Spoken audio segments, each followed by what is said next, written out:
Video of a shirtless African-American man named Karond Cheatum lying face down on the ground, handcuffed, as a police dog bit his arm went viral in July.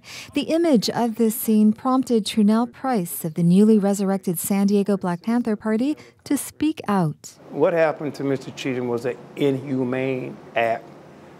They had no compassion for the fact that they had this suspect on the ground in handcuffs and allowed the canine to continue to chew on him. Officers and the dog were responding to calls that Cheatum was darting through traffic, leaping onto cars, and picking fights with bystanders. According to reports, Cheatum also threatened officers when the dog was released and bit him. Our dogs bite. They bite and hold. It is a trained behavior. Stick it. Get it. Oh, there you go, pal. Good boy. So we're looking to apprehend or stop a behavior, and the bite and hold allows us to gain control of the individual, minimizes the amount of damage done, because by and large, this bite is a couple of punctures and pressure. San Diego Public Information Officer Larry Adair wouldn't speak about the Cheatum case because it's under investigation, but he did talk about how officers remove a canine off a suspect. It's not by verbal command.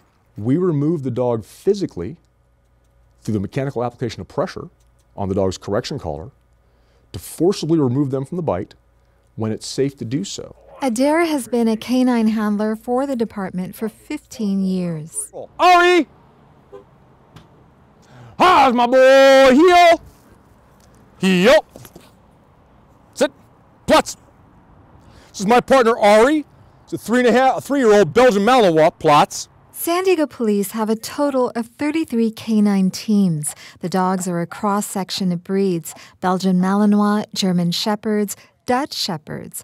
Adair says the department imports sports dogs from Europe.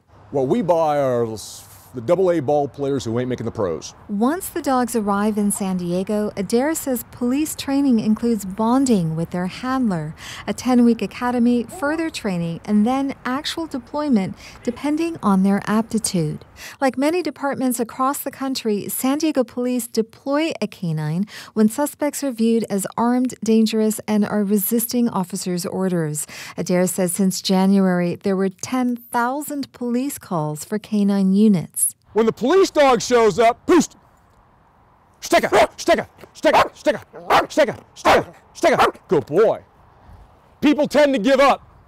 There's something visceral, dinosaur brain inside us that even though we may wish to have our lives ended, nobody wants to get eaten. Adair adds, since January of this year, police avoided using force at least 145 times because of a canine team's presence. He says the de-escalation that comes with using canines is vital. I've been shot at 9 times.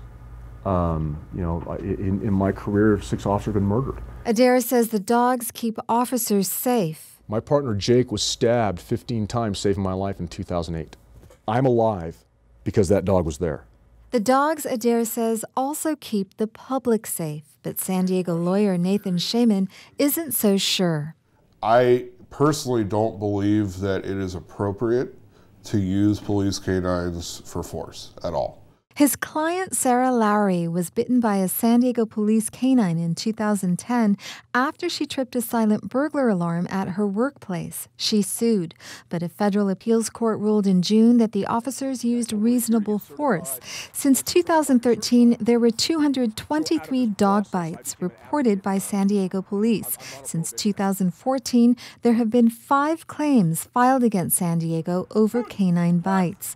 2 of those cases were settled, one for $1,000, another for $385,000. They are too unpredictable in their behavior. Shaman says there is another way. Like the city of Los Angeles, he wants to see San Diego police train their dogs to find and bark, not bite and hold. Plutz! Amita Sharma, KPBS News.